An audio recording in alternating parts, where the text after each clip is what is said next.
Hey everyone, welcome back to Homegrown Passion. Well, today I got to do some harvesting, so I thought I'd take you along. So this will be my 5th time harvesting off my green beans here. So far I've had 14 pounds and I only have 7 Bato buckets here, and there's 6 plants in each bucket, so you guys can do the math. So I'm anxious to see how many I get off of today's harvest. So you notice I harvest with clippers here because the more gentle I am with the plants, the longer they'll keep producing. I could just come through and start pulling off the bigger beans, but then it rips out other ones that could still grow. So it's worth taking the time to get a longer harvest off of these guys.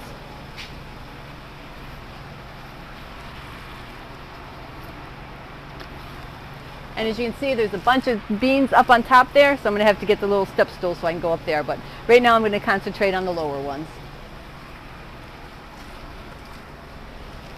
And also when I'm doing the plants, I go this way and harvest, and then I come back this way because I end up missing a bunch, so it's not worth going in another week or so and see some big old beans in there. I want to get them all.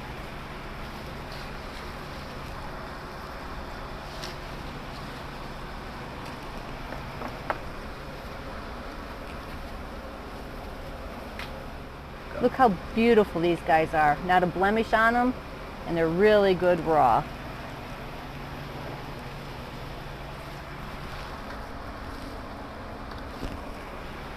So the best thing about hydroponics is you don't have any blemishes, you don't have bugs, everything's enclosed here. I mean, you can't grow beans like this outside and have beautiful, unscarred green beans. So here's the 5th harvest of my beans. Really nice pile of them. So I think I'm going to go weigh it and see how much we got. Okay, I already did the tar for the scale, so it doesn't include the weighing of the bin here. Let's see how many pounds I harvested. That's the most ever, 6.59 pounds. So that brings my total harvest by that little section of beans to 20 pounds. So here are some more green beans I've started. They're kind of intertwining, but that's okay, they still grow good. But aren't these really cool looking? I gotta train somebody to go up on that string. But hopefully these will be ready for my farmer's market in the first week of June. Okay, now it's time to harvest some cucumbers here. Now that the nights have been warmer, they're really taking off. Look how beautiful these guys look. And again, grown inside. Well, that one's not quite big enough. Look at that. Isn't he cool? I like to harvest them when they still have a little bit of ridges on them. They seem to have a better flavor.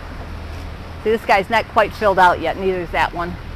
So I'll let them go for another day. I try to harvest off the cucumber plants at least every other day, but if I see a big one, I go ahead and get it on if it's the next day. Just like anything else, you just have to pay attention to your plants to see how they're doing. Wow, this guy's huge. We had some really nice warm days here.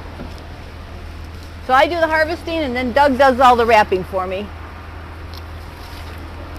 Which works out good because I don't like doing it and he enjoys it.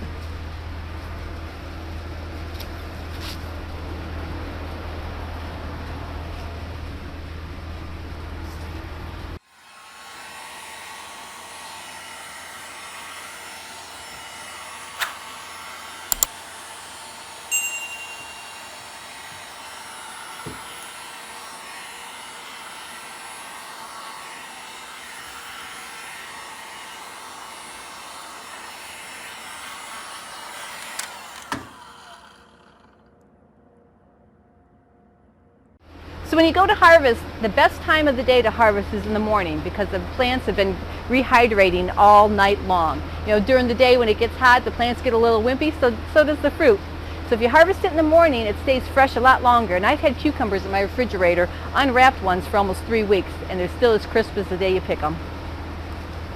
So talking about things lasting forever in the refrigerator, I don't know if you guys remember, a few weeks ago I went through, probably a month ago, I went through and pulled all of my spinach plants and I put it in the cooler. I was going to blanch it and put it in the freezer. Well, of course, I never got around to it.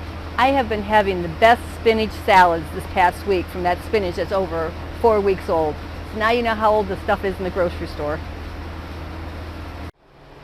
Well, it's time to harvest some tomatoes. I've harvested a few for Doug and I to eat on sandwiches, but it looks like I got a good production here that I can get some for sale for my CSA program. We like to leave the tomatoes on the vine as long as possible to make sure they're a nice deep red. I know some people like to harvest them when they have a little bit of color, but for us we found that the deep red, the taste is so much better. It's a sweeter tomato. It has a nice consistency. You don't get that white in the middle of it. So we leave them on, and I'm going to get my harvesting done here. Look how nice this guy is. Nice and uniform. Beautiful tomato. May have to take him up to the house for me.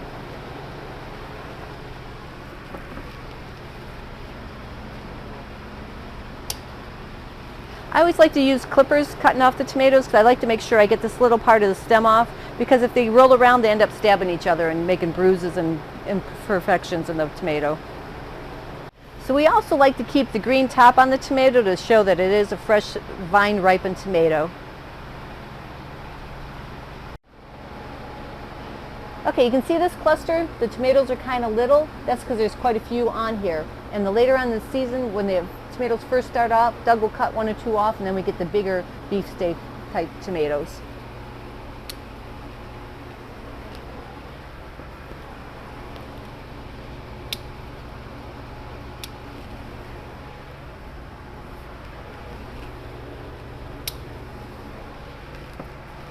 So as Doug goes through and trims up the tomato plants, when you have a cluster like this, he puts a tomato truss hook on here. So it attaches to the string here and it holds up the stem so it doesn't bend over and break.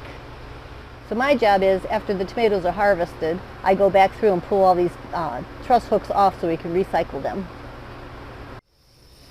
So this should be my last time hand watering the strawberries here. Doug should have the Dosatron set up because the weather is doing a lot better. It's not so cold at night, so we don't have to worry about it freezing, which was going to save me a ton of time, especially with all these strawberries in here. And then the strawberries will also do a lot better. Have a new formula to use for the nutrients for the strawberries. Anxious to see how well that does.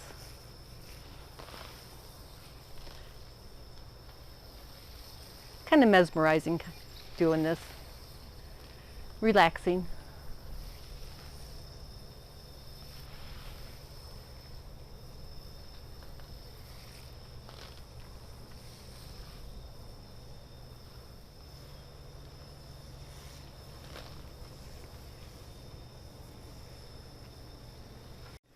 I can't believe how much these guys have popped up from the bare root stock, and they have all these leaves on them and starting to get flowers.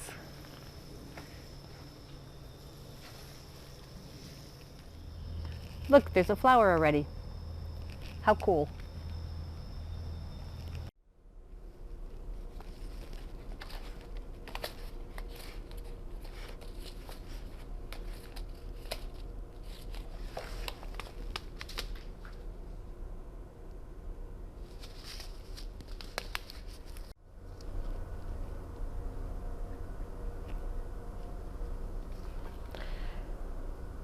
Well, I'm seeding some Little Wren here for the farmer's market, getting ready for that, which is pretty exciting.